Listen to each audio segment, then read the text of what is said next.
Bad Bunny is a Puerto Rican living in Puerto Rico who is privately taking advantage of the same tax program that he is publicly condemning. Is that true? And I know this.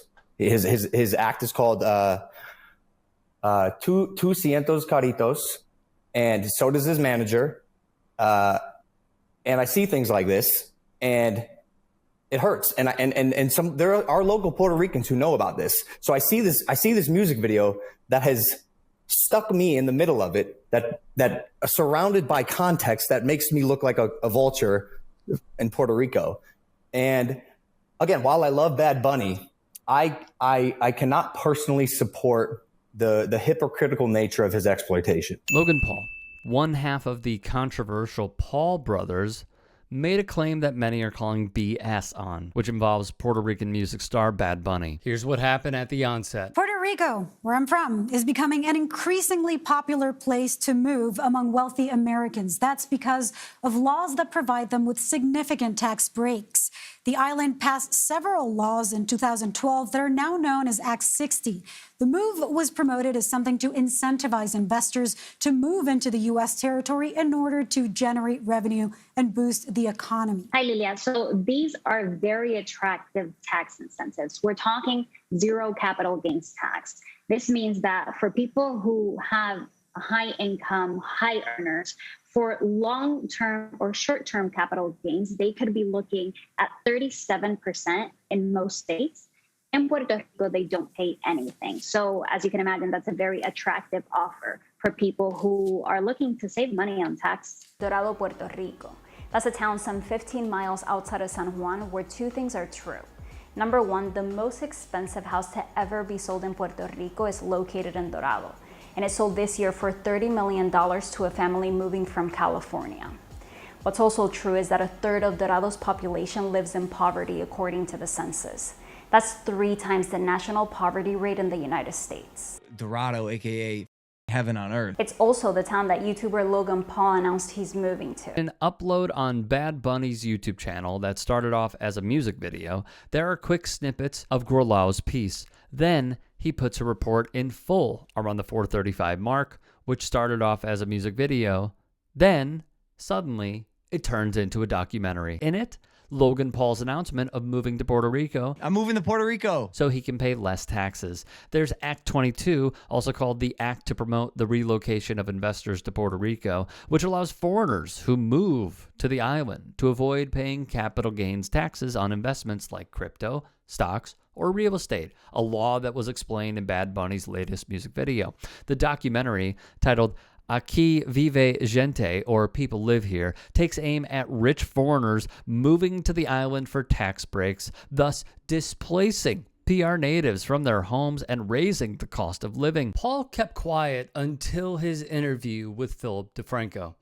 Here's the problem with that assertion. It's important to note that Bad Bunny and Logan Paul do not qualify for the same incentives. Bad Bunny has an opportunity for tax incentives as a native Puerto Rican still residing on the island. Still, he is ineligible for the condemned laws only allowed to foreign individuals. Essentially, Bad Bunny, aka Benito Antonio Martinez Ocasio, was born in Puerto Rico. He was raised in Puerto Rico.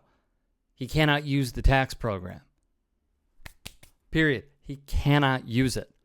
Thus, this entire thing is essentially pandering to foreigners as an incentive to move to the island.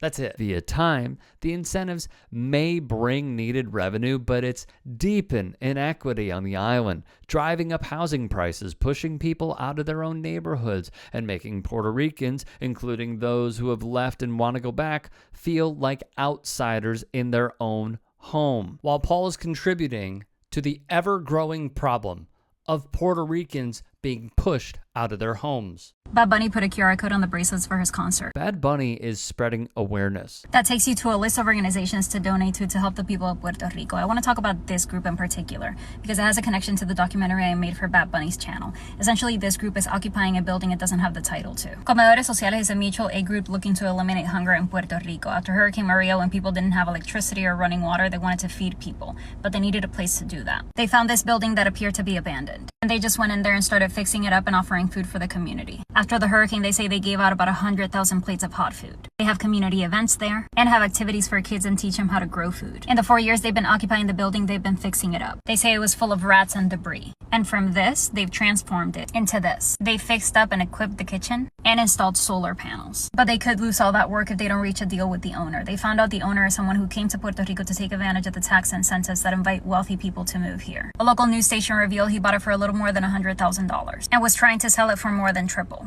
That's where the documentary on Bad Bunny's channel comes in, because the same person that bought that building in Caguas is the same person that bought this building in San Juan.